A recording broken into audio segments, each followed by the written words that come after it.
आज हम डर की किताब का एक ऐसा पन्ना पलटेंगे जो हमें ले जाएगा एक बहुत दूर, एक सुनसान से सिविल अस्पताल में। वहां, जानते हैं, मुर्दा घर की खामोशी में एक खिड़की है। एक ऐसी खिड़की जो अपने अंदर सिर्फ अंधेरा नहीं, बल्कि एक बहुत ही दर्दनाक राज छुपाए हुए है। ये सिर्फ कुछ शब्द नहीं थे। ये तो उस मुर्दा घर के रखवाले रघु की पहली चेतावनी थी। एक ऐसी वार्निंग जो बता रही थी कि आगे कितना खौफनाक मंजर आने वाला है। तो आखिर इस एक लाइन के पीछे ऐसा क्या रहस्य दफन था? चलिए पता लगाते हैं। तो कहानी का पहला चैप्टर शुरू होता है डॉक्टर प्राची के आने से। वो एक ऐसी जगह पहुंचती हैं जहां डर ना दीवारों में बसा हुआ था और जहां की खामोशी चीखती थी।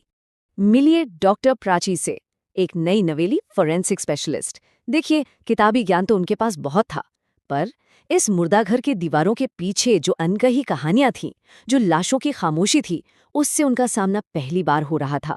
और उनका मन, जो पूरी तरह से साइंस पर यकीन करता था, यहाँ के माहौल से ना बेचैन होने लगा था। और ये हैं रघु, जिनकी कमर भले ही झुकी हो, पर आंखें बहुत अनुभवी थीं।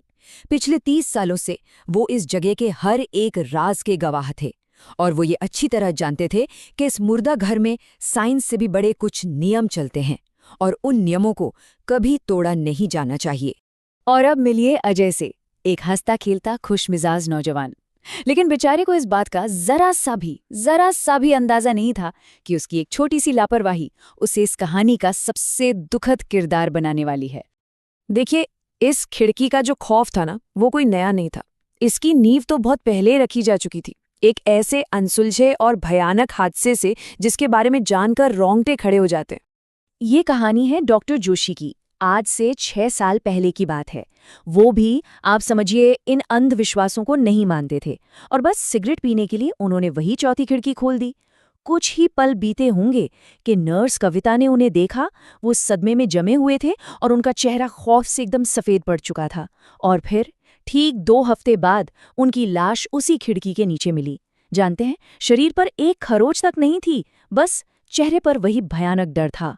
बस इसी घटना के बाद उस खिड़की को हमेशा के लिए बंद करने का ऑर्डर दे दिया गया। कई सालों तक सब शांत रहा, मुर्दा घर में कोई हलचल नहीं हुई। लेकिन अब डॉक्टर प्राची के आने के बाद इतिहास एक बार फिर खुद को दोहराने वाला था, और इस बार वजह बनी एक और जानलेवा गलती। अमावस्या की वो घनघोर काली रात, जब खामोशी भी जैसे सांस रोके हुए थी, डॉक्टर प्राची को अचानक वो आवाज सुनाई दी। एक बहुत ही धीमी, खुरचने की आवाज। ऐसा लगा जैसे कोई बाहर से उस चौथी खिड़की की लोहे की सलाखों पर अपनी उंगलियां रगड़ रहा हो अंदर आने के लिए। और उसी रात उन्हें पहली बार एहसास हुआ कि इस मुर्दा घर में वो अकेली नहीं है। वो एक नियम जो सालों से किसी ने नहीं तोड़ा था, वो एक दरवाजा जिसे खोलने की मनाही थी। पर उसी रात एक ऐसी गलती होने वाली थी जिसका अंजाम सिर्फ और सिर्फ मौत थी। पर सवाल ये है कि आखिर ये गलती की किसने? अजय ने। वो बेचारा तो बस अपनी ड्यूटी कर रहा था। उसे क्या पता था कि उस खिड़की पर जमी हुई धूल को साफ करने के साथ साथ वो एक सोए हुए खौफ को भी जगा रहा है। और उसने वो शापित खिड़की खोल दी। और फिर वही हुआ जिसका सबको डर था। रात के 2:45 बजे एक चीख गूंजी, एक ऐसी चीख जिसने पूरे अस्पताल के सन्नाटे को चीर कर रख दिया। और ये आवाज सुनकर नर्स कविता भागकर मुर्दा घर पहुंची। वहां अजय जमीन पर पड़ा था, उसकी आंखें खुली की खुली रह गई थीं, और उसके चेहरे पर, हाँ, वही खौफ था जो ठीक 6 साल पहले डॉक्टर जोशी की आंखों में जम गया था। इतिहास ने खुद को दोहरा दिया था। और तभी नर्स कविता ने उसे देखा। उस खुली हुई खिड़की के ठीक पास लाल साड़ी में खड़ी एक धुंधली सी परछाई। ये इस बात का पक्का सबूत था कि उस मुर्दा घर में कोई है जो अपना इंसाफ चाहता है। कहते हैं ना, हर खौफ के पीछे एक कहानी होती है, एक दर्द होता है। अजय की मौत के बाद आखिरकार अस्पताल के डीन ने वो राज खोला जिसे वो इतने सालों से अपने सीने में दफन किए हुए थे। पूरे 8 साल पहले एक लड़की की लाश इस मुर्दा घर में लाई गई थी। ये एक ऐसा केस था जिसने इस मुर्दा घर की खामोशी को हमेशा हमेशा के लिए बदल दिया। और ज़ीरो, मतलब एक भी अंतिम संस्कार नहीं हुआ।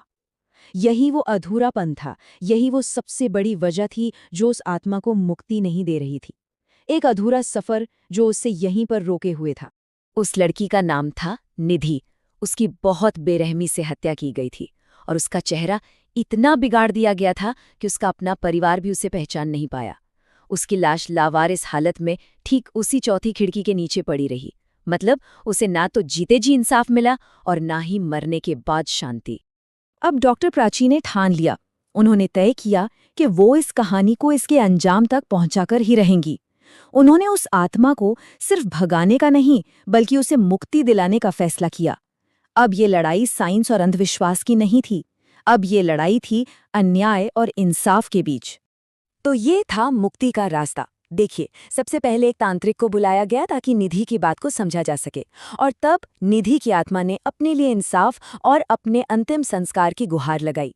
इसके बाद डॉक्टर प्राची ने केस को दोबारा खुलवाया, पुराने हॉस्पिटल रिकॉर्ड्स और डीएनए की मदद से उसके परिवार को ढूंढा, और आखिर में गंगा किनारे उसका अंतिम संस्कार पूरा करवाया गया। और जैसे ही निधि को शांति मिली ना, उस मुर्दा घर की खामोशी भी सुकून भरी हो गई। कहते हैं जिस रात निधि की अंतिम क्रिया हुई, वो खिड़की अपने आप बंद हो गई, हमेशा हमेशा के लिए। अब वो जगह डर की नहीं, बल्कि उस शांति की निशानी बन गई जो इतने सालों के इंतजार के बाद वहां लौटी थी। जनपद अस्पताल की ये कहानी तो यहाँ खत्म हो गई, लेकिन अपने पीछे एक सवाल छोड़ गई।